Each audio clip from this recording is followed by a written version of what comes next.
তখন হাসতে হাসতে আল্লাহর কাছে ভীষণ সন্তুষ্টি নিয়ে পৌঁছতে চাই যে আমি একটা ন্যূনতম ওই জীবনটা লিড করতে পারলাম, যে আমি একটা ইনসাফের হাসি নিয়ে আমি আমার আল্লাহর কাছে পৌঁছতে চাই। হায়াত মৌতের মালিক আল্লাহ, ন্যূনতম সিকিউরিটি নিয়ে চলাও হলো সুন্নাহ।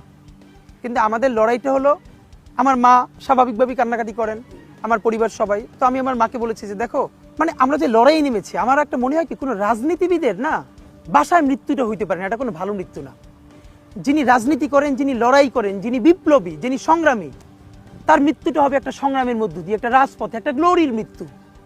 আমি তো ভীষণভাবে প্রত্যাশা করি, আমি ছোটবেলা থেকে এই স্বপ্নটা দেখি, অনেক জায়গায় বলেছি যে একটা তুমুল মিছিল হচ্ছে অন্যায়ের বিরুদ্ধে, সেই মিছিলের সামনে আমি আছি, কোনো একটা বুলেট এসে আমার বুকটা হয়তো বিদ্ধ করে দিয়েছে, এবং সেই মিছিলে আমি হাসতে হাসতে আমি শহীদ হয়ে গেছি। এবং সবাই যখন মৃত্যুটাকে ভীষণ ভয় পায়, আমি তখন হাসতে হাসতে আল্লাহর কাছে ভীষণ সন্তুষ্টি নিয়ে পৌঁছতে চাই যে আমি একটা ন্যূনতম ওই জীবনটা লিড করতে পারলাম, যে আমি একটা ইনসাফের হাসি নিয়ে আমি আমার আল্লাহর কাছে পৌঁছতে চাই। সুতরাং আগামী 50 বছর বাঁচলাম, কোনো ইম্প্যাক্ট তৈরি হলো না আমারে দিয়ে, দেশের জন্য, রাষ্ট্রের জন্য, উম্মার জন্য, জাতির জন্য। কিন্তু আমি ধরেন 5 বছর বাঁচলাম, সেটার মধ্য দিয়ে যদি আগামী 50 বছরের ইম্প্যাক্ট তৈরি হয়, তাহলে অনেকদিন বেঁচে থাকায় কি সাফল্যের বলেন?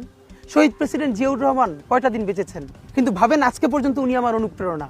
হাঁটতে হাঁটতে আমার পা ফুলে যায়, আমি, আমার টিম সেদিনকে ব্যাগের মধ্যে জুতো নিয়ে তারপরে একটা শপিং মলে ঘুরছিলাম, মানে পা ফুলে গেছে, পা জুতোয় ঢুকাতে পারছিলাম না। তো জিয়াউর রহমানের একটা ওনার গল্প মনে পড়ছিল, যিনি মাইলকে মাইল যখন হাঁটতেন, ওনার সাথে স্টাফদের পা ফুলে যেত, কিন্তু ওনার তো আর্মি ট্রেনিং আছে। তখন তাকে বলতো যে স্যার আপনার তো আর্মি ট্রেনিং, আমরা তো আর পারি না। এই জন্য ওনাকে মানুষ রাখাল রাজা বলতো। তা আমরাও সারা বাংলাদেশের 56,000 বর্গমাইলে হাঁটতে চাই, আমরা ইনসাফের চাষাবাদ করতে চাই, একটা স্বাধীন সার্বভৌমত্বের সততার বাংলাদেশ তৈরি করতে চাই। আল্লাহ যে কয়দিন হায়াতে রাখবেন এই লড়াইটা করব। যেদিন নিয়ে যাবেন আমি স্বপ্ন দেখে যেতে চাই, আমি আমাদের এমন টিম, আমি আমার সন্তানকে রেখে যেতে চাই, আমার মৃত্যুর পরে যেন এই লড়াই বন্ধ না হয়, এই লড়াই যেন বাংলাদেশে কিয়ামত পর্যন্ত